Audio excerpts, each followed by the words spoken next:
الذین اصطفى فاعوذ باللہ من شرور انفسنا ومن سیئات اعمالنا من یهد اللہ فلا مضل له ومن یضلل فلا هادی له واشهد ان لا الہ الا اللہ وحدہ لا شریک له واشهد ان محمدا عبدہ ورسولہ اما بعد فان خیر الحدیث کتاب اللہ وخیر الہدی ہدی محمد صلی اللہ علیہ وسلم وشر الامور محدثاتها وكل محدثة بدعة وكل بدعة ضلالة وكل ضلالة في النار اعوذ باللہ السمیع العلیم من الشیطان الرجیم من حمزہ ونفخہ ونفثہ بسم اللہ الرحمن الرحیم اللہم صلی علی محمد وعلی آل محمد کما صلیت علی ابراہیم وعلی آل ابراہیم انک حمید مجید اللہم بارک علی محمد وعلی آل محمد کما بارکت علی ابراہیم وعلی آل ابراہیم انک حمید مجید رب اشرح لی صدری ویسر لی امری واحلل عقدۃ من لسانی یفقہوا قولی رب زدنی علما فلما کشفنا عنہم الرجس الی اجل ہم بالغوہ اذا ہم ینکثون فانتقمنا منہم واغرقناہم فی الیم بانہم کذبوا بآیاتنا وکانوا عنہا غافلین وأورثنا القوم الذين كانوا يستضعفون مشارق الأرض ومغاربها التي باركنا فيها وتمت كلمة ربك الحسنى على بني إسرائيل بما صبروا ودمرنا ما كان يصنع فرعون وقومه وما كانوا يعرشون وجاوزنا ببني إسرائيل البحر فآتوا على قوم يعكفون على أصنام لهم قالوا يا موسى اجعل لنا إلها كما لهم آلهة قال انکم قوم تجہلون ان ہؤلاء متبر ما هم فیہ وباطل ما كانوا یعملون قال اغیر اللہ ابغیکم الہا وهم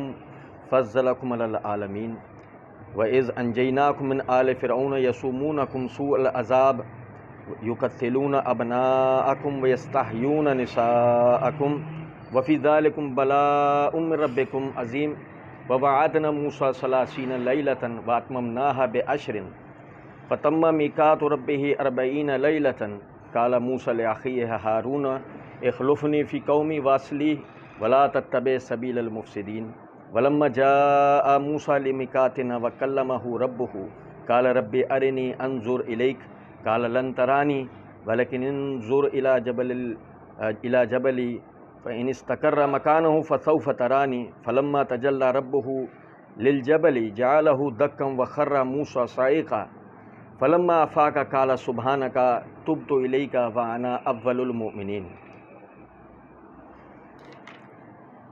اللہ رب العزت کے فضل و کرم سے آیت نمبر 134 تک پچھلے درس میں ہم نے پڑھا تھا، آیت نمبر 135 سے آیت نمبر 143 تک آپ بھائیوں کے سامنے پڑھا ہے۔ جیسے کہ ہم پڑھ رہے تھے، اللہ رب العزت نے بنی اسرائیل قوم فرعون کے اوپر جبکہ انہوں نے اللہ کے دین کی دعوت کو قبول نہیں کیا اور باقاعدہ موسیٰ علیہ السلام کی مخالفت شروع کی، اللہ رب العزت نے ان پر مختلف طریقوں سے عذاب بھیجے، جس کا ہم نے پچھلے درس میں ہم نے پڑھا تھا۔ ہر دفعہ جب عذاب کی کیفیت ان پر آتی تھی تو وہ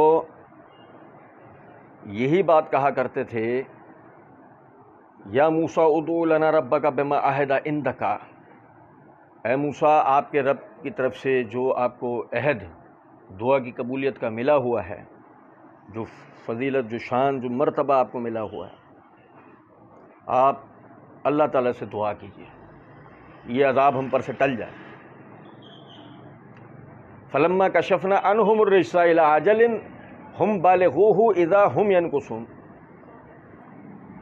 جب وہ عذاب ان کے اوپر سے ایک مدت تک کے لیے ہٹ جایا کرتا تھا تو وہ اپنے ہی اس عہد کو کہ ہم دوبارہ نہیں کریں گے توڑ دیا کرتے تھے۔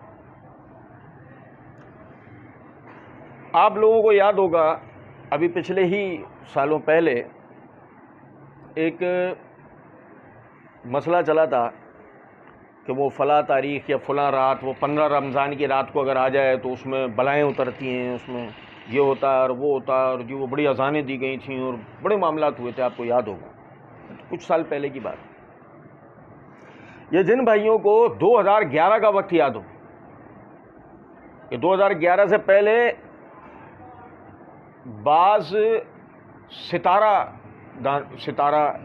پڑھنے والے اور وہ جو ستاروں کا علم والے جو ایسٹرونومسٹ ہوتے ہیں، تو انہوں نے پیشن گوئی کی تھی کہ جی دنیا 2012 کے اندر ختم ہو جائے گی، تو 2011 جو ہے اس میں ہر آدمی جو ہے وہ جو بدعقیدگی کا شکار یا جو اس بات کو لے کے تذبذب کا شکار تھا کہ پتہ نہیں ہو بھی جائے نہ بھی ہو، تو بڑے معاملات چل رہے تھے۔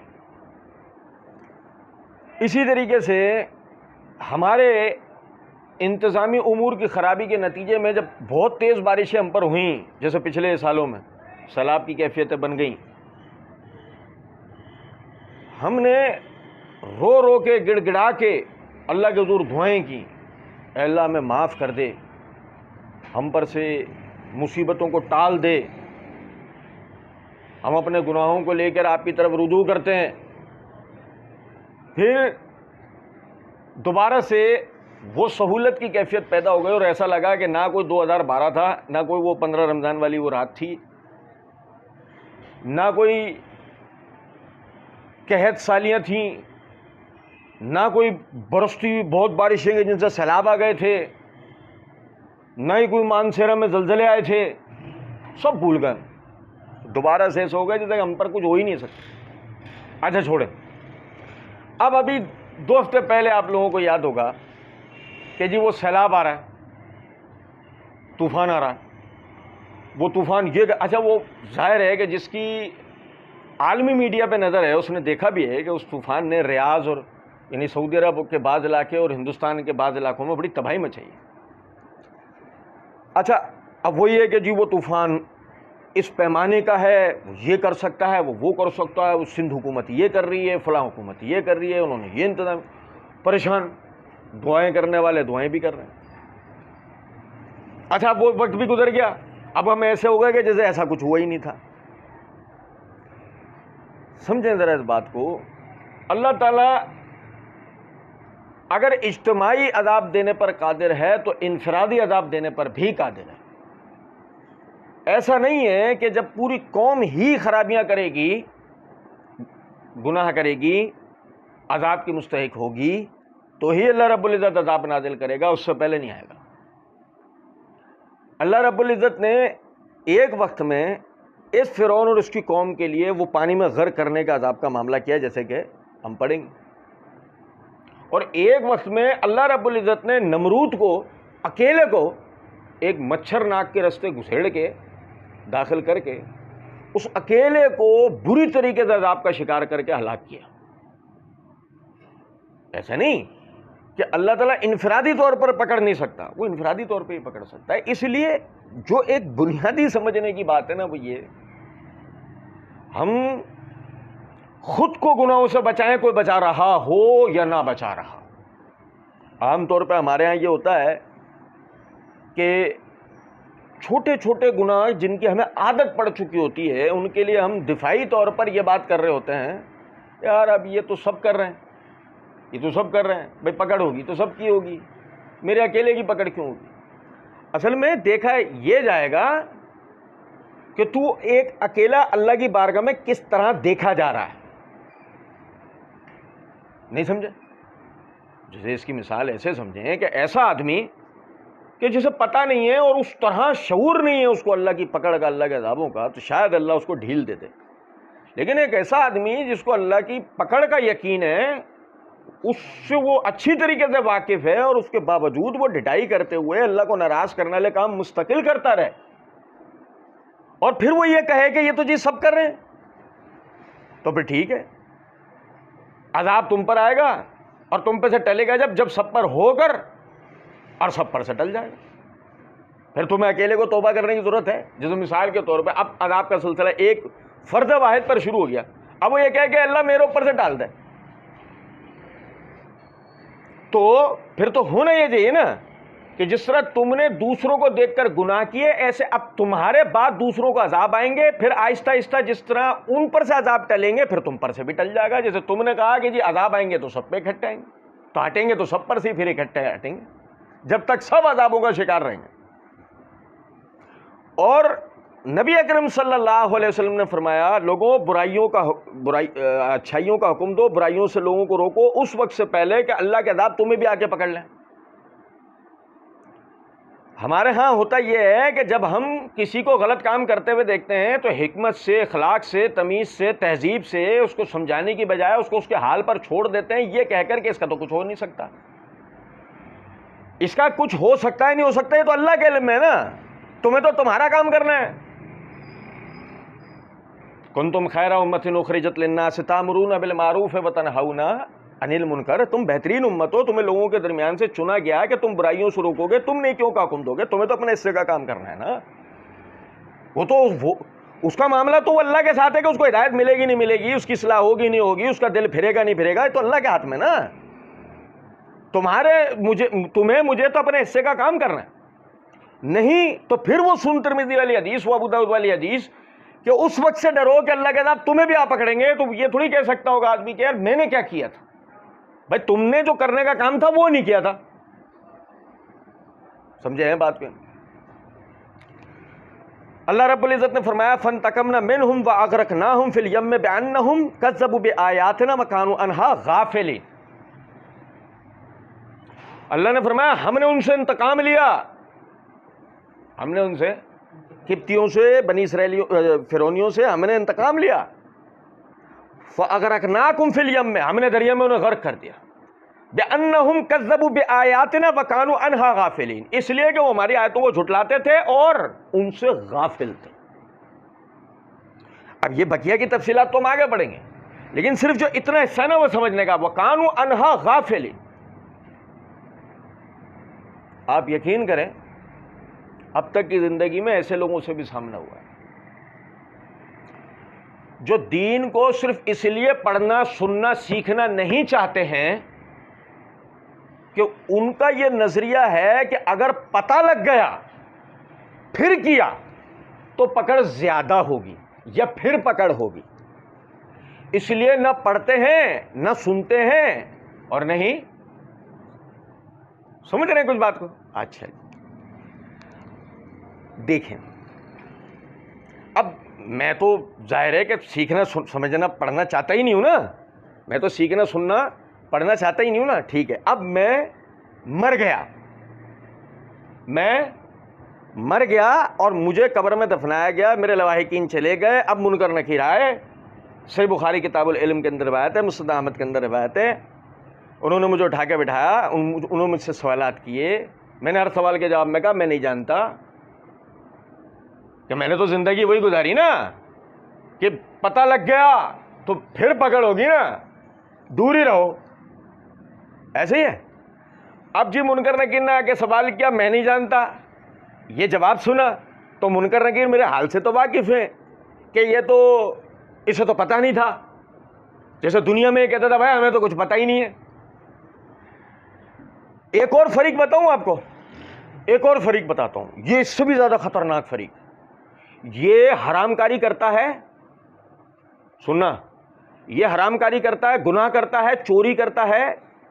چوری بھی دو قسم کی ہوتی ہے نا، ایک تو جلی چوری ہے، مثال ہے کسی کا مال یا کسی کی قیمتی چیز گھر سے یا دکان سے اٹھا لینا، ایک ہے بجلی چوری ٹائپ کی چیزیں، یہ جلی چوری نہیں ہے لیکن چوری ہے، چھپی ہوئی چوری ہے۔ سننا، اب جی کیا ہوا کہ ہو گیا بھائی سارا معاملہ،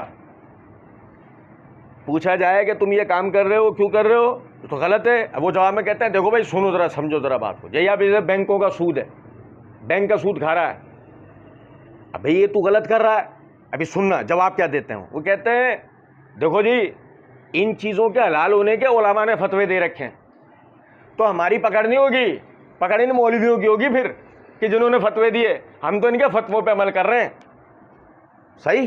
اچھا جی، اب یہ دونوں فریق اور ان جیسے یعنی میرے جیسے سب جیسے فریق اب مر گئے، قبر میں دفن کیے گئے، منکر نکیر آئے، سوالات کرے، ہر سوال کے جواب میں پتہ لگا میں نہیں جانتا، تو ان کو تو پتہ ہے نا، وہ تو فائل ساتھ لائے نا کہ یہ وہ والا بندہ ہے، تو فائل ساتھ لائے نا، جبھی تو میری قبر میں ہے، وہ کوئی عالم الغیب تھوڑی ہیں کہ انہیں پتا ہو کہ یہ اس کی قبر ہے، ان کے پاس بھی تو ایک فائل ہوتی ہے، ایک دفتر ہوتا ہے نا، اس میں نام یہ وہ سب چیزیں لکھی ہوتی ہے، یہ ہے بھائی آج ادھر جانا ہے 5:01 پہ اس کی کور میں جانا ہے, 5:03 پہ اس کی کور میں. ایک بات اب سنو, اب انہوں نے سب سن لیا. اب صحیح بخاری مسند احمد وغیرہ دونوں کے اندر یہ الفاظ ہیں کہ وہ سن کے اچھا چلو اب تمہیں تو پتہ نہیں تھا, ٹھیک ہے چلو گنجائش مل گئی تمہیں, جیسے دنیا میں دے دی تھی لوگوں نے, مل گئی گنجائش. نہیں, وہ کہیں گے لا دریتا ولا تلیتا. بات یہ نہیں کہ تجھے پتہ نہیں تھا, بات یہ ہے کہ نہ تو تو نے سیکھا, نہ تو تو نے خود سیکھا, نہ تو سیکھے ہوں کے ساتھ رہا. علم حاصل کرنے کے دو ہی طریقے ہیں نا, یا تو آدمی خود پڑھے اور یا جو جانتے ہیں ان کے ساتھ بیٹھے تاکہ ان کی صحبتوں سے سیکھ جائے. سمجھ رہے ہیں بات کو یا نہیں؟ منکر نکیر یہ نہیں چھوڑ رہے کہ تجھے پتہ نہیں, وہ تو بلکہ الٹا اب یہ کہہ رہے ہیں تو نے سیکھا نہیں. کیونکہ سب سے پہلی وحی اس دین کی کیا اتری تھی؟ سب سے پہلا حکم کیا تھا؟ اقرا بسم ربک الذی خلق. پڑھو. پہلا حکم کیا اترا تھا؟ پہلا حکم یہ تھوڑی اترا تھا نمازیں پڑھتے رہو, زکاتیں دیتے رہو, حج کرتے رہو, قربانیاں کرتے رہو. اوے دین نہیں پڑھو. پہلا حکم یہ اترا تھا پڑھو. اب میں نے اس پہلے ہی حکم کو اٹھا کر نماز پڑھنا تو فرض سمجھی, قربانی کرنا فرض سمجھی, روزے رکھنا فرض سمجھے, لیکن پڑھنے کو فرض سمجھا. مزے کی بات دیکھو, آپ قربانی کے لیے فرض کا لفظ نہیں آیا حدیث میں. قرآن میں اللہ نے کتبہ کا لفظ استعمال کیا, مترادف فرض کے مترادف لفظ استعمال کیا صیام کے لیے, روزوں کے لیے. فرض کا لفظ استعمال نہیں کیا. یہ وہی مترادف لفظ ہے, معنی فرض ہی ہوتے ہیں اس کے کتبہ کے. لیکن ایک بات بتا رہا ہوں, لیکن حدیث میں طلب العلم فریضۃ علی کل مسلم کہہ کر نبی صلی اللہ علیہ وسلم نے بتا دیا کہ علم حاصل کرنا ہر مسلمان اور مرد اور عورت پر فرض ہے. نام لے کے کہا فریضۃ علی کل مسلم, اس کو فرض نہیں سمجھ رہے. اب دیکھیں کیا کہا یہاں پہ, وَكَانُوا عَنْهَا غَافِلِينَ, کہ یہ لوگ ہماری آیات سے غافل تھے. صرف غفلت پر اللہ نے ان کو عذاب دینے کا ذکر کیا نا, اور ہم سمجھ رہے ہیں کہ غفلت پر ہمیں عذاب نہیں ملے گا. کیوں نہیں ملے گا؟ کس نے کہا آپ ساری عمر سارے کام کرتے رہو, دین نہیں سیکھو, دین سے غافل رہو؟ کس نے کہا ہے آپ کو؟ یقین کیجئے ہم ہم تو وہ قوم ہے, ہمیں دیگر قومیں اگر غور سے دیکھیں یا ہمارے ساتھ وقت گزاریں دیگر قومیں, وہ حیران رہ جائیں کہ یار کون سی قوم ہے. غور کیجئے گا ذرا. میرا بن کباب کا ٹھیا ہے, میں بن کباب کا کٹا کٹ کا ٹھیے لگاتا ہوں, صحیح ہے. دنیاوی تعلیم میری کچھ بھی نہیں ہے. انٹرنیشنل پالیٹکس اور ایشوز کے بارے میں جانتا نہیں ہوں, کیونکہ میں ان کے بارے میں دیکھتا پڑھتا سنتا ہی نہیں ہوں. میرا تو ایک کٹا کٹ کا یا بن کباب کا ٹھیا ہے جس پہ ہر طرح کا آدمی آتا ہے, وہ باتیں کرتا ہے, یا میں جمعے کے دن اپنے دوستوں کے ساتھ بیٹھتا ہوں, وہ باتیں کرتے ہیں, میں وہ سنتا ہوں. میری بات سمجھ رہے ہیں میں کیا کہہ رہا ہوں؟ یا اگر رات میں مجھے کچھ وقت ملتا ہے تو میں اپنے پاکستانی چینلوں میں جو اردو میں آ رہے ہوتے ہیں, جو میری سمجھ میں آ رہے ہیں, جو انگریزی یا عربی یا کسی اور زبان میں نہیں ہے, وہ اردو میں آ رہے ہوتے ہیں, مجھے سمجھ میں آ رہے ہیں, تو اس میں کوئی تجزیے کا پروگرام 20 منٹ والا, آدھے گھنٹے والا, پون گھنٹے والا, وہ سن لیتا ہوں, بڑا احسان کرتا ہوں. لیکن جب مجھ سے کہا جائے کہ مثال کے طور پہ جو ورلڈ لارجسٹ کانسپائریسیز ہیں, مثلا ورلڈ ٹریڈ سینٹر کا گرنا ہے, لیبیا پہ حملہ ہے, عراق پہ حملے کے معاملات ہیں, افغانستان کی سیاسی اتار چڑھاؤ ہیں, ہندوستان میں مسلمانوں کے ساتھ مظالم کے معاملات میں, کشمیر کا ایشو ہے, یا دیگر اس طرح کے جو بھی معاملات ہیں دنیا میں. ڈونلڈ ٹرمپ کی گرفتاری ہو گئی, بھائی کیوں ہو گئی؟ ایک ہفتے پہلے بھائی کیوں ہو گئی؟ امریکی صدر تھا. ایک بات, اب یہ اس طرح کی جتنی بھی چیزیں ہیں, سنیں ذرا بات. مزے کی بات یہ ہے, مجھ سے بات کروا لو, میں آدھے پون گھنٹے 1 گھنٹے بن کباب والا اس پر بات کر رہا ہوں, میں اپنے تبصرے پیش کر رہا ہوں. ہے یا نہیں بات؟ اچھا ہو گیا, اینڈ ہو گیا, اب کیا کریں؟ گولڈ میڈل دیں اس کو, سلور، کیا کریں؟ اس کا بن کباب کا ٹھیا پکا کروا دیں، زمینی کاغذات دلوا دیں، کیا کریں؟ اس کو بن کباب کا ٹھیا بند کروائیں، اس کو ملک کی فارن پالیسی کے اندر اس کو جاب دے دیں، بھائی وزارت یعنی خارجی امور، ایسا نہیں، وہی اگلے دن بن کباب کا ٹھیا لگانا ہے، اس سے اگلے دن وہی بن کباب کا ٹھیا لگانا ہے، اس سے اگلے دن وہی بن کباب کا ٹھیا لگانا ہے، اس سے اگلے دن وہی بن کباب کا ٹھیا لگانا ہے۔ کوئی تعمیری معاملہ اس کی زندگی میں ان باتوں کو لے کے آنے والا نہیں ہے۔ وہی جا کے انگوٹھا نیلا کر کے آئے گا، سمجھے؟ انگوٹھا نیلا کرنے کا مطلب سمجھتے ہیں نا؟ وہی جا کے انگوٹھا نیلا کر کے آ کر آخر میں رات کو بیٹھا ہوا کہے گا بیلٹ باکس چوری ہو گئے، بدل گئے۔ تو چوچو جب پتا تھا تو کیوں انگوٹھا نیلا کر کے آیا؟ نہیں سمجھے کچھ بات کو؟ اندازہ کریں زندگی کے 20-22 سال بہترین دعوت کے، بہترین تبلیغ کے، بہترین اصلاح کے، بہترین عمل کے، بہترین جد و جہد کے کہاں لگا دیے؟ انگوٹھا نیلا کرنے۔ اور اینڈ دیکھیں، اینڈ انگوٹھا ہی ملا۔ اینڈ کیا ملا؟ انگوٹھا۔ لا دریتا، حدیث میں الفاظ ہیں کہ پسلی پہ ٹھوکر ماریں گے، وہ پسلیاں آپس میں مل جائیں گی۔ یہ ہے نا پسلیاں آپس میں مل جانے والا حادثہ، بہت بڑا ٹرک یا بس یا بہت وزنی گاڑی جب انسان کے اوپر سے گزرتی ہے نا، جب اس کی پسلیاں ٹوٹ کے آپس میں ملتی ہیں، یہ ہے پہلا وار، یہ ہے پہلا عذاب کی ابتدا۔ اور پھر جہنم کی ایک کھڑکی اس پہ کھول دی جائے گی، ایک فرشتہ اس کا منہ چیر دینے کے لیے کھڑا کر دیا جائے گا، جس پہ مسلسل گرز مارتا رہے گا، اور اس پہ عذاب کا سلسلہ شروع ہو جائے گا۔ وَقَانُوا عَنْهَا غَافِلِينَ، کیونکہ وہ اس دین سے غافل رہے۔ وَأَوْرَثْنَا الْقَوْمَ الَّذِينَ كَانُوا يُسْتَضْعَفُونَ مَشَارِقَ الْأَرْضِ وَمَغَارِبَهَا الَّتِي بَارَكْنَا فِيهَا۔ آپ اللہ کی بادشاہی دیکھیں، وہ جو سورہ بقرہ کے اندر پڑھتے ہیں نا، ہم تُؤْتِي الْمُلْكَ مِمَّن تَشَاءُ وَتَنزِعُ الْمُلْكَ مِمَّن تَشَاءُ، اللہ کی قسم سمجھ میں آتی ہے بات۔ وہ قوم، مطلب آپ اندازہ کریں، یہ کسی معجزے سے کم نہیں ہے۔ انہی کا ایک جوان ان کے سامنے کھڑے ہو کے فصیح و بلیغ قسم کی تقریر کر رہا ہے۔ فرعون جیسے ظالم بادشاہ اور اس کی پورے درباری اور ساری فوج کے سامنے کھڑے ہو کے کر رہا ہے، وہ معجزات دکھا رہا ہے۔ کچھ تو ہے نا اس کے پیچھے۔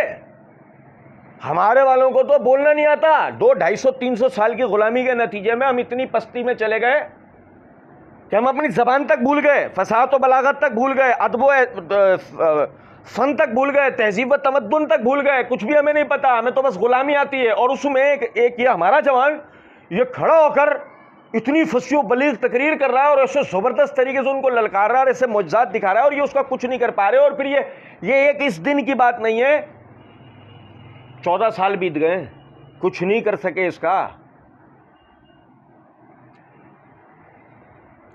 اس کے بعد بھی یہ دریائے نیل کے سامنے آ کے کھڑے ہو کر، جب سامنے دریائے نیل بہہ رہا ہے، ادھر 3 طرف سے فرعون کے فوجیوں نے گھیر لیا ہے کہ آج ان سب کی اسی دریا کے کنارے سارے بنی اسرائیل کی لاشیں بچھا کے جائیں گے۔ پڑھو آپ سورہ انبیاء، پڑھو سورہ طٰہٰ، وہ کیا کہتے ہیں؟ اے موسیٰ، تیرے آنے سے پہلے بھی ہمیں کوئی فائدہ نہیں تھا، تیرے آنے کے بعد بھی ہمارے لیے کچھ بھی ہو پایا؟ آپ اندازہ کریں، ایسی قوم کے لیے بھی اللہ کیا کہہ رہا ہے؟ وَأَوْرَثْنَا الْقَوْمَ الَّذِينَ كَانُوا يُسْتَضْعَفُونَ مَشَارِقَ الْأَرْضِ وَمَغَارِبَهَا الَّتِي بَارَكْنَا فِيهَا۔ فرعون کو ہم نے نیل میں غرق کیا، اور اس قوم کو جو کہ انتہائی کمزور تھے، جنگی اسباب نہیں تھے، سائنسی اسباب نہیں تھے، ترقی کے اسباب نہیں تھے، معیشت کے اسباب نہیں تھے، تہذیب و تمدن کے اسباب نہیں تھے، قومی اتحاد نہیں تھا، کوئی بہترین لیڈرشپ نہیں تھی، بظاہر بھائی موسیٰ علیہ السلام تو لیڈر تھے، مانو تو صحیح اپنے لیڈر کی جب کی بات ہے نا.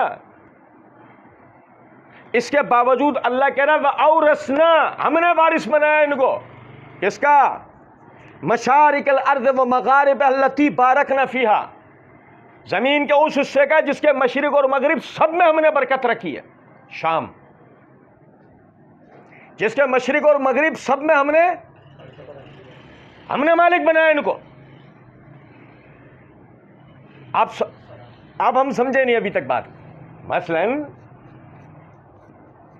دنیا کی ایک ایسی طاقتور فوج کہ جس نے اپنے بہادری، اپنی جنگی صلاحیت کے بلبوتے اس نے یعنی ایشیا سے لے کے افریقہ تک 2 بر اعظم فتح کر لیا، جس میں شام بھی اس کا ایک ریاست بنی. اس نے اپنے زور بازو جنگ کر کے اس نے حاصل کری. اب اس سے کوئی لے گا تو کیسے لے گا؟ جنگ کر کے لے گا، ایسے نہیں لے سکتا. اور وہ بھی جیت کے ہے، جنگ میں بھی اس سے جیت کے. اس جنگی نشیب و فراز کے 100-150 سال وہ اتنی بخوبی جانتی ہے فوج کے جس کی کوئی حد نہیں. اس فوج سے لڑنا آسان بات. پہلے تو سپنوں میں آئیں گی یہ باتیں کیا ہم مصر کی فوج سے لڑ سکتے ہیں. پھر وہ سپنوں کو پورا کرنے کے لیے کوئی قوم کھڑی ہوگی، پھر تیاریاں شروع ہوں گی، پھر کوئی 2-2.5 صدیوں تک تیاریاں چلیں گی، پھر جا کے وہ اس لائق ہوں گے کہ حملہ کریں. اور پہلے دوسرے تیسرے حملے میں ہی ضروری نہیں ہے کہ وہ کامیاب ہو، انہیں ہو سکتا ہے پہلے دوسرے تیسرے انتہائی بڑے حملوں کے بعد بھی پسپائیاں ملیں، کیونکہ وہ ان علاقوں کے نشیب و فراز نہیں جانتے. جیتے تو یہ تھے نا، علاقے تو یہ جانتے ہیں نا. یہ جتنا بہتر ان علاقوں کو جانتے ہیں اتنا اور کوئی. آپ اندازہ تو کریں اللہ کی بادشاہی کا کہ اللہ تعالیٰ ان سب کو گھیر کر لایا، ساری فوج کو گھیر کے لایا. آپ عقل پہ پردے پڑنا دیکھو، سب گھیر کر آئے، پڑھیں گے ہم آگے، اور سب دریا میں اتر گئے. جو رستہ بنا تھا کسی کی عقل میں یہ بات نہیں آ رہی ہے کہ یہ اترنا ہمارے لیے کوئی نقصان دہ نہ ہو جائے. ساری کی ساری فوج اتر گئی. کیسے اللہ نے سارے لاکھوں فوجیوں کے دماغ معاف کر دیے. کانوا یستضعفون، وہ کمزور تھے، بغیر کسی اسباب. طاقت کس نے بخشی؟ بغیر لڑے اللہ نے فتح دی.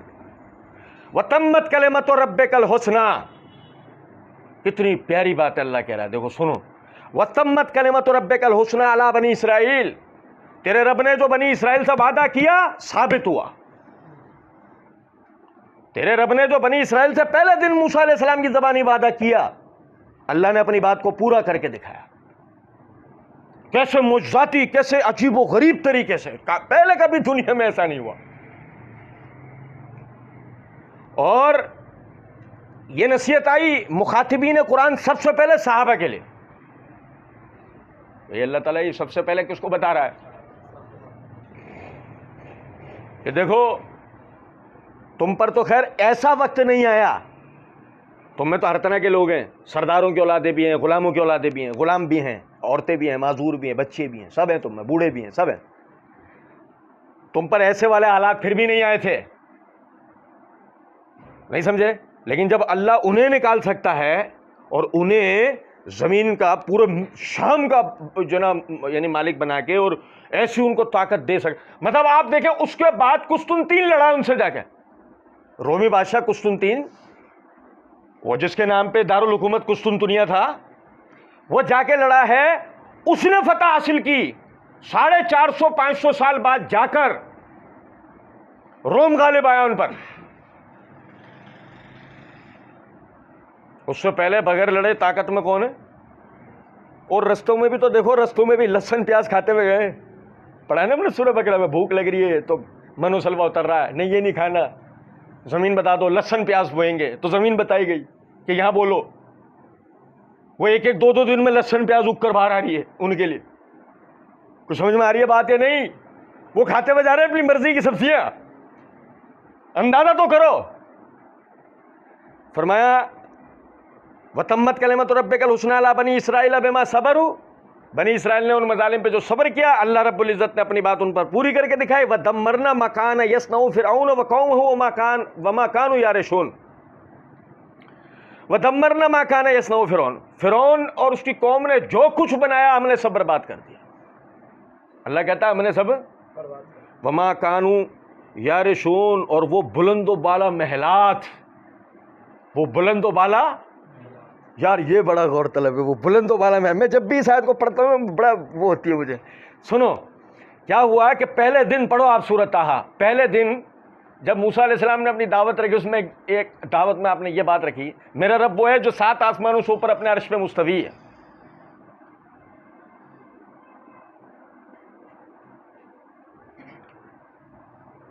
فرعون نے وزیر صنعت سے، اس کا جو وزیر صنعت تھا حامان، اس سے کہا اے حامان، یہ مذاق اڑایا جا رہا ہے، یہ سن ذرا، اے حامان میرے لیے ایک اونچی عمارت تعمیر کرواؤ، میں اس پہ چڑھ کر موسیٰ کے رب کو دیکھوں گا. نہیں سمجھے بھائی؟ پہلے تو وہ اپنی ربوبیت کا دعوے دار ہوا تھا نا، اور وہ سب کو بتاتا تھا بھائی دیکھو میں تمہیں نظر آتا ہوں، دکھتا ہوں، تم میری عبادت کرتے ہو، ہے نا، پھر میں تمہیں نعمتیں دیتا ہوں سب. نعوذ باللہ. موسیٰ کہاں بتا رہا ہے کدھر ہے؟ 7 آسمانوں سے اوپر اپنے عرش پہ مستوی. اچھا پڑھو آپ سورۃ طٰہٰ، اے حامان میرے لیے اونچی عمارت تعمیر کر، میں اس پہ چڑھ کے موسیٰ کے رب کو دیکھ. کیا مطلب ہے اس بات کا؟ کہ بھائی ان کو اپنے فن تعمیر کے اوپر ایسا فخر، گھمنڈ و تکبر تھا، ویسے ہی ان کے محلات اتنے بلند و بالا تھے، اتنے بلند ترین محلات کے وہ مالک تھے، اور ان کے لیے انہیں پتا تھا یہ کوئی مسئلہ ہی نہیں ہے، بنا لے گا ہمارے مزدور. آپ آج بھی دیکھ لو نا، جو پیرامڈس نکلے، اہرام مصر جو نکلے ہیں، اہرام مصر آپ دیکھو وہ تخلیق کا شاہکار ہیں. نیشنل جغرافک پہ پوری ڈاکومنٹری موجود ہے. مطلب آپ دیکھیں داخلی رستہ ہے، کوئی کھڑکی نہیں ہے، داخلی رستہ ہے اندر جانے کا، کوئی چور رستہ نہیں ہے، کوئی کھڑکی نہیں ہے. صحیح اندر داخل ہو گئے نا، صبح میں اندر جاؤ گے نا، پورا کا پورا حرم، پورا کا پورا حرم روشن ہو رہا ہوگا، پورے حرم میں روشنی ہوگی. وجہ انہوں نے سورج کے رخ پر ایسے سائنٹیفک انداز میں اس کو بنایا ہے کہ اس کے اوپر کی جھریوں سے روشنی اندر ایسے آتی ہے کہ سارے کے سارے حرم میں چلی جاتی ہے، سب روشن ہوتا ہے، سارے سوائے چور کمروں کے.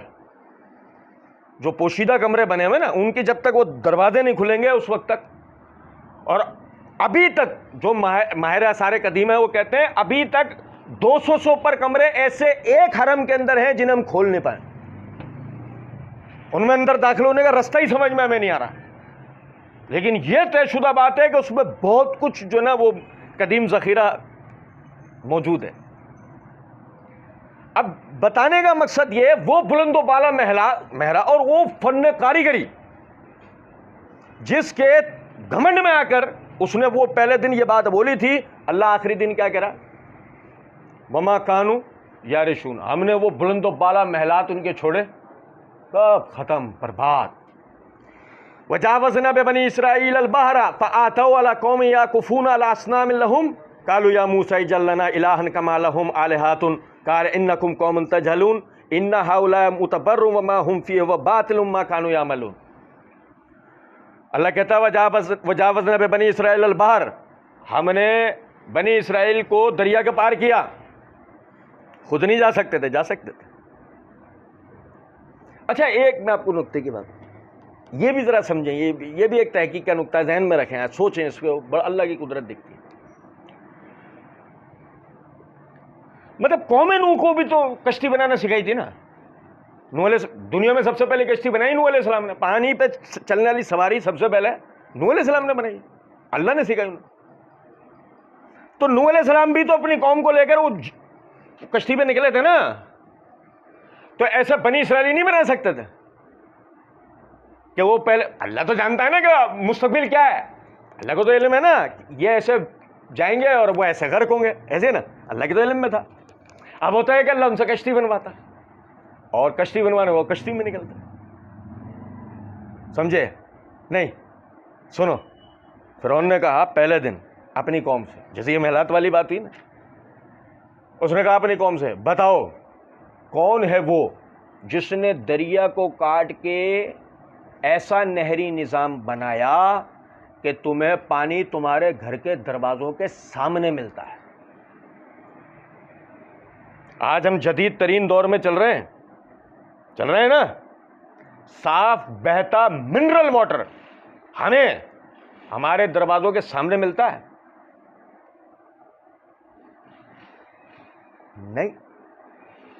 ایسے ہے نا, صاف بہتا منرل واٹر یہ دنیا میں 100% خالص پانی مانا جاتا ہے. صاف بہتا منرل واٹر. یہی وجہ ہے کہ پہلے نمبر پہ آبشار کے پانی کو منرل واٹر قرار دیا گیا ہے, کیونکہ وہ بہتا, میٹھا اور پیور منرل واٹر ہوتا ہے. کیا ہمیں صاف بہتا میٹھا منرل واٹر اپنے گھروں کے سامنے ملتا ہے؟ اس نے ایسا بہترین نہری نظام بنایا تھا کہ ہر محلے سے ایک نالا پانی کا گزرتا تھا جس سے میٹھا پانی بہتا ہوا جا رہا ہوتا تھا. ایک حصے سے وہ سارا پانی آ کر پورے مصر میں چلتا ہوا دوسرے حصے سے دریائے نیل میں دوبارہ جا کے, نہر سوئس میں دوبارہ جا کے گر جایا کرتا تھا. ایسا زبردست سائنٹیفک نظام اس کے وہ سائنسدانوں نے فرعون کے بنایا. اب جی اس نے وہی بات کی وہاں پر, بتاؤ یہ نہری نظام تمہارے لیے کس نے بنایا اس دریا کو کاٹ کے؟ دوسری چیلنج, دوسری بات. اب سنو ذرا بات. اب اللہ رب العزت نے اس دریا کو ہی کاٹا اور دریا سے نہیں بلکہ دریا میں رستہ بنایا. دریا سے نہیں, وہ تو کوئی بھی کر سکتا ہے, دریا میں رستہ بنایا جو کسی کا باپ نہیں کر سکتا, رہتی دنیا تک نہیں ہو سکتا, قیامت تک نہیں ہو سکتا. دونوں پانی ایسے جگہ چھوڑ کے اپنی کھڑا ہو گیا ہے, یہ رستہ بن گیا سیدھا. صحیح.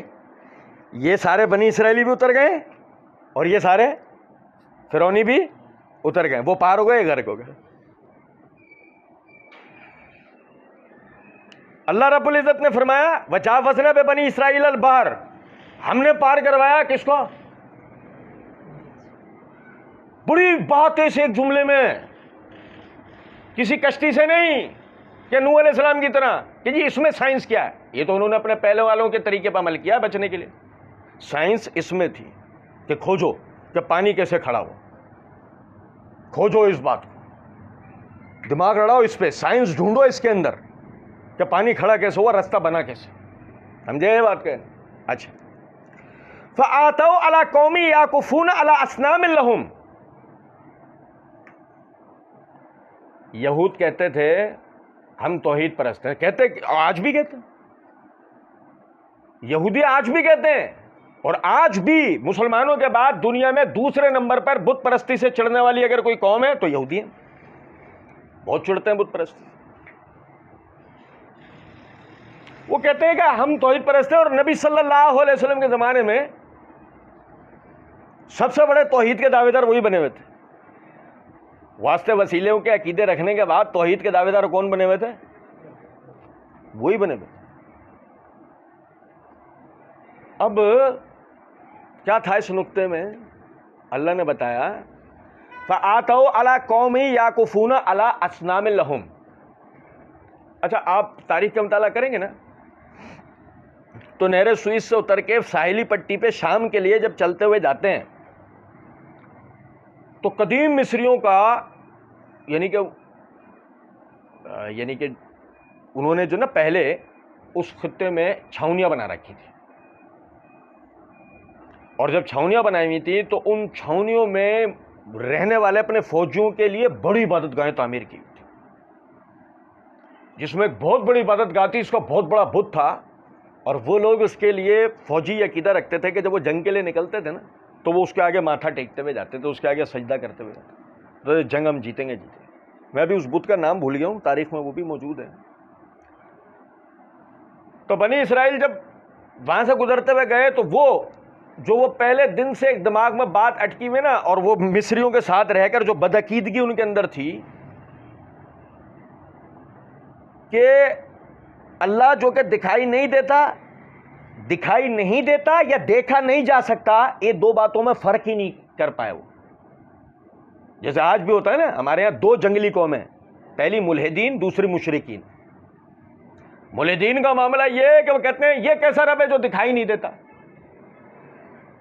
بات یوں نہیں ہے کہ وہ دکھائی نہیں دیتا، بات یہ وہ دیکھا نہیں جا سکتا. ان دو باتوں میں فرق ہے، وہ بھی ابھی ہم آگے پڑھیں گے، وہ آ رہا ہے کہ وہ دیکھا کیوں نہیں جا سکتا. اب ان کا مسئلہ وہی کہنے لگے، ایک کہتے ہیں کہ فات والا قوم یعکفون علی اصنام لہم، کہ ان کا گزر ایک ایسی قوم پر سے ہوا جو ایک بت کے سامنے اعتکاف کیے ہوئے تھے. مطلب کیا اعتکاف کیے ہوئے تھے؟ سارے گھیرا بنا کر بیٹھے ہوئے تھے. قالوا یا موسیٰ اجعل لنا الہا کما لہم آلہۃ، اے موسیٰ ہمارے لیے بھی ایک ایسا الہ مقرر کر دو جیسے ان کا الہ ہے. اب سمجھے ذرا اس بات کو. انہوں نے، حالانکہ اللہ نے لفظ استعمال کیا علی اصنام لہم، اصنام صنم کی جمع ہے. صنم عربی زبان میں مؤنث بت کو کہتے ہیں. بت کے لیے لفظ ہے جبت، جس میں مذکر اور مؤنث دونوں قسم کے بت شامل ہیں. سنو، بت کے لیے عربی میں لفظ آتا ہے جبت، جس میں مذکر اور مؤنث دونوں شامل ہوتے ہیں. جیسے کہ جب ہم بولیں گائے تو اس میں بیل اور گائے دونوں شامل ہوتے ہیں جب تک علیحدہ نہ کریں. ہم بولتے ہیں بکرے تو اس میں بکری اور بکری مذکر اور مؤنث دونوں شامل ہوتے ہیں جب تک ہم بکری کو علیحدہ نہ کریں. جب عرب بولتے ہیں بکری، یعنی لفظ شات استعمال کرتے ہیں اور اس میں مذکر اور مؤنث دونوں گنتے ہیں جب تک مؤنث یا مذکر کو علیحدہ نہ کریں. اب میری بات سمجھ رہے ہیں یا نہیں؟ تو لفظ استعمال ہوا اصنام جمع صنم کی. صنم کہتے ہیں مؤنث بت کو جو مؤنث ہو، صحیح، اس کی جمع اصنام ہے. اصنام کا لفظ آ گیا جس کا مطلب وہ کوئی پتھر کا بنا ہوا بت تھا مؤنث، اور جمع بہت سارے تھے، یعنی وہ لائن سمندر تھے جس میں نے ابھی آپ کو بتایا. لیکن آپ دیکھو انہوں نے کیا لفظ استعمال کیا ہے، اللہ کی قسم. یا موسیٰ اجعل لنا الہا کما لہم آلہۃ. عربی زبان میں الہ کہتے ہیں وہ کہ جس سے آدمی اپنی حاجت پوری ہونے کا، تکلیف دور ہونے کا، مشکل حل ہونے کا عقیدہ رکھے. الہ کس کو کہتے ہیں؟ کہ جس سے آدمی اپنی حاجت پوری ہونے کا، تکلیف دور ہونے کا، مشکل حل ہونے کا عقیدہ رکھے. دیکھو نا، اللہ نے سورہ نحل کے اندر فرمایا امن یجیب المضطر اذا دعاہ ویکشف السوء ویجعلکم خلفاء الارض الہ مع اللہ. وہ کون ہے جو بے قرار کی پکار کو سنتا ہے جب کبھی بے قرار اس کو تکلیف میں پکارتا ہے اور وہ اس بے قرار کی تکلیف کو دور کر دیتا ہے. اور وہ کون ہے جو زمین میں تمہیں اپنا خلیفہ بناتا ہے؟ کیا اللہ کے ساتھ کوئی اور الہ بھی ہے؟ پتہ لگا کہ جو تکلیف کو دور کر دے اور زمین میں خلافت کے لیے چنے وہ الہ ہوتا ہے. الہ مع اللہ، کہ اللہ کے سوا کوئی اور الہ ہے. ہم کیا کہتے ہیں؟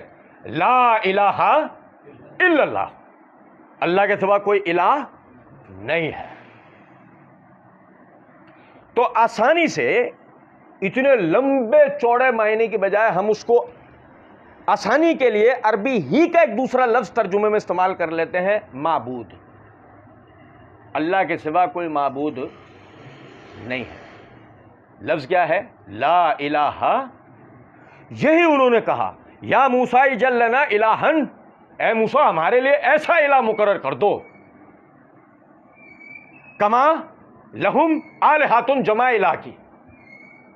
آلہۃ جمع ہے الہ کی، تو کہ وہ اصنام تھے، بہت سارے بت. کسی کے سامنے وہ جھک رہے ہیں جنگ کی فتح یابی کے لیے، کسی کے سامنے جھک رہے ہیں بارشوں کے لیے، کسی کے سامنے جھک رہے ہیں رزق کی فراگی کے لیے، کسی کے سامنے جھک رہے ہیں اولاد کے لیے. جیسے ہمارا والا وہ، یعنی کہ وہ اولاد نہیں ہو رہی تو اس درگاہ پہ جا کے چادر چلا رہا ہے، کاروبار میں برکت نہیں ہو رہی تو اس علم کے آگے جھک رہا ہے. اور نہیں سمجھے کچھ بات کو؟ اجل یا موسیٰ اجعل لنا الہا کما لہم آلہۃ، ہمارے لیے بھی ایسا مقرر کر. اب اگر ہماری زبان میں اس کے معنی کیے جائیں تو کیا ہوں گے پتہ ہے بھائی؟ وہ تو عرب تھے، سمجھ گئے کہ وہ کیا لفظ ہے. اب ہماری زبان میں اگر اس کا ترجمہ کیا جائے، ہمارے محاورے اور ہمارے یہاں کے نظریات کو مد نظر رکھ کے، اور ناراض ہونے کی بات نہیں ہے کیونکہ ایک قوم نے ہمارے ہاں سورہ بقرہ آیت نمبر 173 کا ترجمہ بھی تاریخی حالات کو مد نظر رکھ کے کیا، اس کی زبان کو مد نظر رکھ کے نہیں کیا، کیونکہ وما اہل بہ لغیر اللہ کا ترجمہ ہوتا ہے ہر وہ چیز جو غیر اللہ کے نام پر منسوب کی جائے. ہمارے والوں نے ترجمہ کیا ہر وہ چیز جو غیر خدا کے نام پہ ذبح کیا جائے. کیا بھائی پوچھا یہ ترجمہ کیوں کیا؟ بھائی تو مشرکین ذبح ہی کرتے تھے نا. آگے تو اگر ان کے عقیدے کو دیکھ کے ترجمہ کرنا ہے تو اب آپ کے عقیدے کو دیکھ کے صاحب کا ترجمہ ہوگا نا. نہیں سمجھے؟ تو اب آپ کے عقیدے کو دیکھ کے صاحب کا ترجمہ پتہ ہے کیا ہوگا؟ ہمارے لیے بھی ایک درگاہ مقرر کر دیجئے جیسے ان کی درگاہیں ہیں، ہم بھی منت مرادیں وہاں مانگا کریں، ہم بھی واسطے وسیلے وہاں مانگا کریں. اب بھائی میرے آپ کو پتا ہے نبی صلی اللہ علیہ وسلم صحابہ اکرام رضوان اللہ علیہ مجمعین کے ساتھ ایک غزوے کے لیے آپ جا رہے، راستے میں ایک قوم پر سے گزر ہوا، سارے ایک درخت پہ تلواریں لٹکا رہے. سارے کیا کر رہے؟ ایک بہت بڑا گھنا درخت ہے، اس پہ تلواریں ہتھیار نیزے بھالے اپنے لٹکا رہے ہیں، سارے کھڑے چھوڑ کے. ہاں بھائی صحابہ دیکھ رہے، پوچھا کیا؟ یہ ذات انوات ہے، یہ ذات انوات ہے، درخت کا نام رکھا ہوا ہے، یہ ذات انوات ہے. اچھا ذات انوات کیا؟ اس درخت پر اگر اپنا ہتھیار لٹکا لو نا، اس کے بعد اس ہتھیار سے لڑو تو تمہاری فتح پکی. گھر پہ علم ہو نا تو بھوت پریت نہیں آتے، گھر پہ علم ہو نا تو اولاد آسانی سے ہوتی ہے، گھر پہ علم ہو نا تو بیماریاں نہیں ہوتی، لوہے قرآنی لٹکی بھی ہو نا تو برکتیں ہوتی ہیں، آیت الکرسی لٹکی بھی ہو نا تو شیطان نہیں آتا، اور شیطان بھی کھڑا ہوا سرا. اچھا تو یہ تو دنیا میں ہی اتری تھی نا. ہاں تو میں دنیا میں ہی ہوں نا، تو مجھے تو دنیا سے نکلنا تھا نا پہلے. ابے لٹکانا نہیں تھا، پڑھنا تھا. بھائی نہیں سمجھے؟ قرآن رکھنا نہیں تھا دکان میں گھر میں کہ برکت ہوگی، پڑھنا تھا کیا پڑھنے سے برکت ہوگی. علم کیا ہو بھائی؟ آصف نہیں ہوں گے؟ ابے ابلیس کھڑا ہے، اور کون سا آصف چاہیے؟ سب سے بڑا جن تو تمہارے گھر میں، جن بھی ڈرتے ہیں اس سے. اور نہیں سمجھے کچھ بات؟ سنو یہ کیا ہے؟ یہ ذات انوات ہے. کیا ہوتا ہے بھائی؟ ہتھیار لٹکا دو تو یہ برکت ملتی ہے. جاؤ اندرون سندھ، کہیں ایسے درخت ملیں گے آپ، کہیں پہ ڈوریاں باندھی جاتی ہیں اولاد کے لیے، کہیں پہ تعویذ باندھے جاتے ہیں کہ جی وہ جادو کا توڑ ہوگا، کہیں کچھ ہوتا ہے کہیں کچھ. یہ کیا ہے؟ یہ مسلمان ہیں. وَكَانُوا عَنْهَا غَافِلِينَ، کہ جو اپنے دین سے غافل تھے، پکے مشرکین والے عقیدوں پہ ہیں، اب بنے ہوئے مومن ہیں. اور الطاف حسین علی نے اپنے شعر میں کیا کہا؟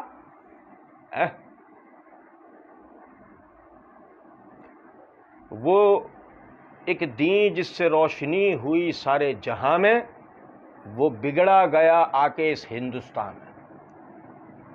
نہیں سمجھے کچھ بات؟ آپ جتنے مسلمان ممالک ہیں سب جگہ چلے جائیں، آپ کو کہیں بھی علم نہیں ملیں گے، کہیں ذوالجناح گھوڑے دلدل نہیں ملیں گے، کہیں تازیے نہیں ملیں گے.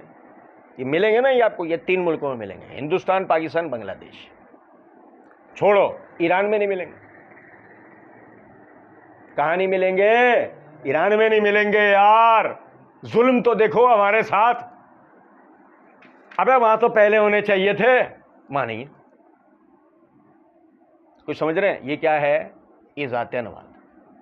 اب صحابہ کرام آئے نبی صلی اللہ علیہ وسلم، کہنے اللہ کے رسول ہمارے لیے بھی ایسا. اللہ کی قسم صحابہ کرام رضوان اللہ علیہ مجمعین نہیں ہوتے نا، ہمیں یہ دین جتنا واضح ہو کر ملا ہے نا نہیں ملتا. بہت پاپڑ بیلنے پڑتے ہیں ہمیں. یہ صحابہ کرام رضوان اللہ علیہ مجمعین کے کیے ہوئے اعمال ہیں جن کی وجہ سے یہ دین ہمیں آسان سے آسان تر ہو کے ملا ہے. ایک ایک عقیدہ مزید تشریح کے ساتھ ملا ہے. انہوں نے آ کے کہا اللہ کے رسول ہمارے لیے بھی ایسا ایک مقرر کر دیں. نبی صلی اللہ علیہ وسلم نے فرمایا سبحان اللہ، تم نے وہی بات کی جو موسیٰ کی قوم نے موسیٰ سے کہی تھی، اور جواب میں وہی کہوں گا جو موسیٰ نے اپنی قوم سے کہا تھا۔ دیکھو کیا کہا موسیٰ علیہ السلام نے، انکم قوم تجہلون، تم جاہل لوگ ہو۔ اور اسی سے علماء اصولیین، عقائد کے جو علماء ہیں نا، اسی سے یہ مسئلہ کشید کرتے ہیں کہ اصلاً جاہل کوئی نہیں ہوتا، جاہل ہمیشہ توحید سے ہوتا ہے۔ علماء اصولیین یہ بات کہتے ہیں کبھی بھی کسی کو مطلقاً جاہل نہیں کہنا چاہیے، یہ مسلمان کے لیے جائز نہیں ہے، کیونکہ آدمی مطلقاً اگر جاہل ہوتا ہے تو کس سے ہوتا ہے؟ توحید سے ہو سکتا ہے، باقی کسی چیز سے جاہل۔ سمجھے یہ بات؟ یہی وجہ ہے ابو جہل کو جاہلوں کا باپ کیوں کہا گیا، کیونکہ وہ توحید کا رد کرتا تھا۔ اور یہ کچھ بات سمجھ میں نہیں، انکم قوم تجہلون، تم جاہل لو۔ ان ہؤلاء متبر وما هم فیہ وباطل ما كانوا یعملون، یہ تو وہ قوم ہے جو برباد ہونے والی ہے۔ موسیٰ علیہ السلام نے کہا یہ تو وہ قوم ہے جو برباد ہونے والی ہے، اور ان کے یہ نظریات و عقائد بھی برباد ہونے والے ہیں۔ وہ باطل ما كانوا یعملون، اور ان کو لے کے جو اعمال انہوں نے کیے وہ سارے اعمال برباد ہوں گے۔ بتائیے مشرک کے لیے کیا سورہ نام کے اندر آیت اتری ہے کہ ہم مشرک کے کیے ہوئے اعمال کو ہوا میں ایسے اڑا دیں گے جیسے بھاپ اڑ جاتی ہے۔ آپ کبھی ہندوؤں کو دیکھیں نا، ہندوؤں کا وہ جو یاترا جو وہ کرتے ہیں، کیا تکلیف اٹھاتے ہیں وہ اس کے لیے، آپ وہ یاترا پوری دیکھیں، اتنی تکلیف اٹھاتے ہیں جس کی قدر نہیں۔ لیکن آپ کسی ایک معمولی مسلمان سے پوچھ کے دیکھیں، ایک معمولی مسلمان سے کہ یار بات بتائیں ان کو کوئی اجر ملے گا، تو جواب کیا ہوگا؟ وجہ وہ ساری یاترا مندروں اور بتوں کی ہو رہی ہے، وہ شرکیہ عقیدے کو ترقی دینے کے لیے ہو رہی ہے، اللہ کے علاوہ اللہ کی مخلوق کی عبادت میں ترقی ہو رہی ہے۔ اللہ کو ناراض کرنے کا جو سب سے خبیث ترین کام مخلوق کر سکتی ہے وہ ہے اس کی ذات میں شریک کرنا، اور یہی کام اجتماعی طور پہ وہ کر رہے ہیں۔ تو کیا اس عمل کا انہیں اجر ملے گا؟ ارے بھائی اجر ملے گا، عذاب ملے گا، اجر ملے گا، عذاب ملے گا۔ اچھا پھر اگر نام بدل کے وہی سارے کام تم کرو تو تمہیں اجر ملے گا؟ کرے غیر گر بت کی پوجا تو کافر، جو ٹھہرائے عیسیٰ کو خدا کا بیٹا تو کافر، گرے آگ پر بہر سجدہ تو کافر، کواکب میں مانے کرشمہ تو کافر، مومنوں پر کشادہ ہیں، پرستش کریں شوق سے جس کی چاہے۔ ایسا تھوڑی ہے کہ وہ سارے عقائد و نظریات وہ سب کر رہے ہو تو وہ کافر مشرک ہیں، تم نام بدل کے وہی عقائد و نظریات کرو تو تم پکے ٹھوک بجا کے مومن سرکار کے امتی سیدھا جنتی۔ یہ کیسے؟ فرمایا ان ہؤلاء متبر وما هم فیہ، یہ تباہ ہونے والی قوم ہے، اور جو کچھ یہ تمہیں مندر بت نظر آ رہے ہیں، وباطل ما كانوا یعملون، اور پھر انہیں لے کے جو یہ اعمال کرتے ہیں وہ سب اعمال غارت، برباد، اللہ کے بارگاہ میں اعمال کی کوئی حیثیت۔ کیا فرمایا؟ لعن اللہ من ذبح لغیر اللہ، اللہ کی لعنت اس شخص کے لیے جو غیر اللہ کے لیے ذبح کرے۔ ارے بتاؤ یار، اس نے قربانی کیا، اتنی محنت کی، اتنا پیسہ خرچ کیا، جانور لایا، اتنے دن کھلایا پلایا، اس کے لیے دکھ تکلیف پریشانی ساری اٹھائی، اس کی سارے معاملات کی ذبح کر دیا۔ نبی صلی اللہ علیہ وسلم نے کیا کہا؟ لعن اللہ، اللہ کی لعنت ہو اس کے اوپر، کیونکہ ان صلاتی و نسکی و محیای و مماتی للہ رب العالمین، میری تمام تر عبادتیں، میری قربانیاں اللہ کے لیے ہیں، غیر اللہ کے لیے۔ یہ مسلمان کا عقیدہ ہے، نہیں سمجھے؟ میں نام نہیں لوں گا۔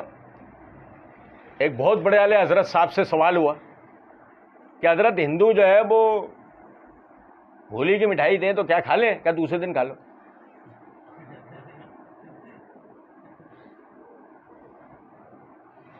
دوسرے دن کھا لو۔ تو کتاب میں لکھا ہوا ہے یہ تھوڑی کہ وہ زبانی کلامی کیا درس دے رہے تھے، تقریر کر رہے تھے، آخر میں سوال جواب کے جوابات دے رہے تھے، وہ جلدی وہ منہ سے نکل گیا. کتاب میں کتاب ہمارے پاس موجود ہے، اگلے دن کھا لو. اب وہ پوچھے اگلے دن کیا وہ حلال ہو جائے گا؟ نہیں سمجھے. سارا مسئلہ یہ ہے، یقین کریں نبی اکرم صلی اللہ علیہ وسلم نے فرمایا الحیاء من الایمان، حیا ایمان سے. جب تیرے اندر سے حیا ختم ہو جائے پھر تیرا جو دل کرے وہ کرتا پھر. اللہ کی غیرت، اللہ کی حیا سب سے پہلے ہے کہ کچھ بھی ہو جائے، مجھے آگ میں ڈال دیا جائے، میرے اوپر آروں سے میری کھال گوشت چیر دیا جائے، شرک نہیں کروں گا، اللہ کے ساتھ بے وفائی نہیں کروں گا. آپ پڑھو نا 30ویں پارے کے اندر اللہ نے پوری ایک صورت اتاری ہے قوم کے لیے کہ پوری کی پوری قوم کو، پوری کی امالکہ کے پوری کی پوری قوم کو آگ میں ڈال دیا گیا، صرف اس بات پہ کہ ان سے کہا جا ہمارے بتوں کے آگے جھکو، انہوں نے جھکنے سے انکار کر دیا. پوری کی پوری قوم کو، بچہ بوڑھا عورت مرد، آگ میں ڈالا. اور آگ میں جب ڈالا تو کیسے ڈالا؟ آگ جلائی، کیا کودیں گے؟ نہیں، ہم پھینکیں گے. کہا تم کیا پھینکو گے؟ ہم کودیں گے. اور خوشی خوشی سارے کود گئے، پوری قوم آگ میں جلنا گوارا کر لیا، شرک کرنا گوارا. پڑھو یہ معاملہ ہے میرے بھائی. انہوں نے کہا اغیر اللہ ابغیکم الہا وہم فضلکم علی العالمین، کیا میں اللہ کے سوا کسی اور کو تمہارا مشکل کشا حاجت روا مقرر کروں جبکہ وہ اللہ ہے جس نے تمہیں تمام جہانوں پر فضیلت دی. اور بھائی میرے، یہ آدم علیہ السلام جس دن تخلیق ہو کر کھڑے ہوئے، فرشتوں نے سجدہ کیا، تو آدم علیہ السلام اس دن کس کے آگے رکوع سجدہ کر رہے تھے؟ اللہ کے آگے. اللہ کے آگے نا. ساری مخلوقات نے سجدہ کیا انسان کے آگے، لیکن انسان سے اللہ نے کیا کہا؟ تو سجدہ کس کے آگے کرے گا؟ یہی تو انسان کا شرف و کرم ہے کہ پوری مخلوق اس کے آگے جھکے گی، ساری مخلوق، اشرف المخلوق یہ بن جائے گا. لیکن اب بھی اشرف المخلوق بن کر بھی مخلوق پھر بھی رہے گا، خالق نہیں بنے گا. خالق کون ہوگا؟ اور بدقسمتی دیکھیں، بدقسمتی دیکھیں کہ الہ صرف اور صرف خالق ہو سکتا ہے. عقل بھی یہ بات مانتی ہے، عقل نقل نہیں، عقل بھی یہ بات مانتی ہے کہ جو خالق ہوگا وہی مالک ہوگا اور وہی رازق ہوگا اور وہی مشکل کشا ہوگا. ظاہر اس کے علاوہ کوئی نہیں ہو سکتا. بھائی سمجھنا ذرا بات کو، جس نے کمپیوٹر بنایا اس کی بیماریوں کو جتنا وہ جانتا ہوگا اتنا کوئی اور جانتا ہوگا؟ اللہ نے ہمیں تخلیق کیا تو ہماری شفا کو، ہماری حاجت ربائی کو، ہماری مشکل کشائی کو اللہ کے سوا کوئی اور جانتا ہوگا؟ اور ظلم تو دیکھیں کہ چھوڑیں کہ اس کے لیے ہم اللہ کے آگے ہاتھ پھیلائیں گے، یہ فراموش کرتے ہوئے کہ ساری مخلوقات کو اس نے ہمارے سامنے جھکا دیا. یہ فراموش کرتے ہوئے ہم گھوڑے کے آگے جھک گئے، ہم تازیے کے آگے جھک گئے، ہم علم کے آگے جھک گئے.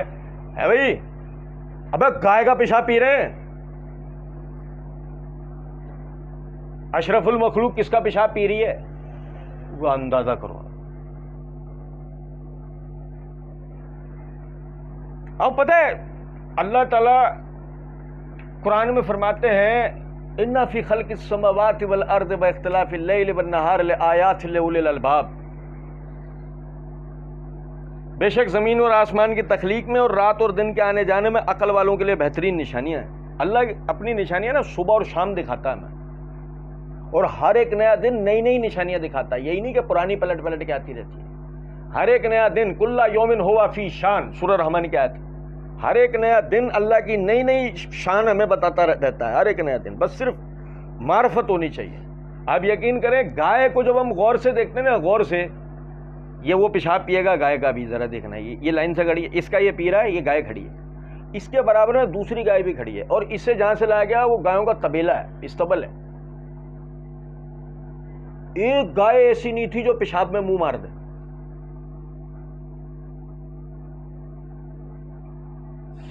ایک گائے ایسی نہیں تھی جو پیشاب میں منہ مار دے.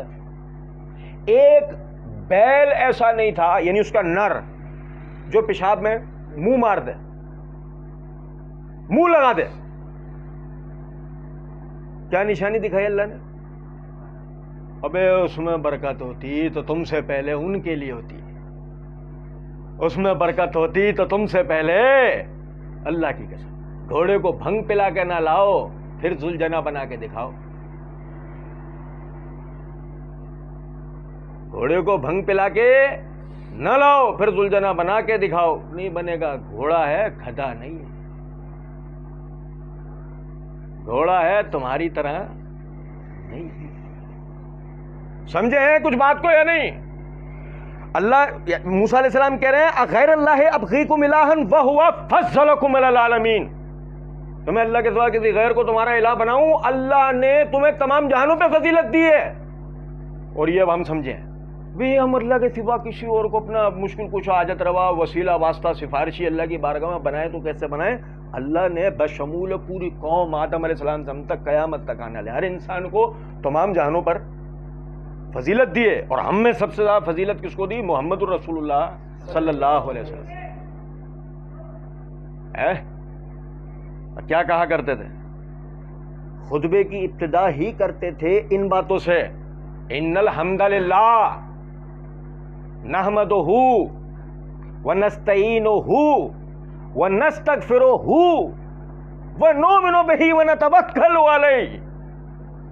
اپنے خطبے کی ابتدا بھی کرتے ان باتوں سے تھے، تمام تعریفیں ہماری طرف سے، تمام تعریفیں اللہ کے لیے ہیں، اسی سے ہم مدد طلب کرتے ہیں، اسی سے مرادیں مانگتے ہیں، اسی سے مغفرت طلب کرتے ہیں، اس پہ ایمان رکھتے ہوئے، اس پہ بھروسہ رکھتے ہوئے۔ خطبے کی ہر خطبے کی ابتدا اللہ کے رسول اس بات ہے، ارے نکاح پڑھا رہے ہیں تب بھی یہی، جمعہ پڑھا رہے ہیں تب بھی یہی، عید کی نماز پڑھائیں یہ جب بھی، جہاد کا خطبہ دیا ابتدا جہادی تقریر پہلی، یہی جملے سب سے پہلے، ورنہ نکاح میں سوچے نا، نکاح میں کیا، نکاح میں بھی یہی، جب خطبہ دینے کھڑے ہو رہے ہیں پہلے، اور یوں کہا کرتے تھے کوئی کلام نہیں ہے اگر اس سے پہلے اللہ کی حمد و ثنا نہ ہو، اور سنن نسائی کی روایت میں الفاظ ہے وہ کلام دم کٹا ہے جس سے پہلے اللہ کی حمد و ثنا نہ ہو۔ یہ توحید ہے، یہ عقیدہ ہے۔ اگر یہ ہم نے نہیں سمجھا، اس سے غافل رہے تو بھول جاؤ باقی سارے دین کو، کچھ بھی عمل کرتے رہو، کوئی عمل ہمارے کسی کام کا نہیں ہے۔ اللہ رب العزت سمجھنے اور عمل کرنے کی توفیق دے۔ وما علینا الا البلاغ۔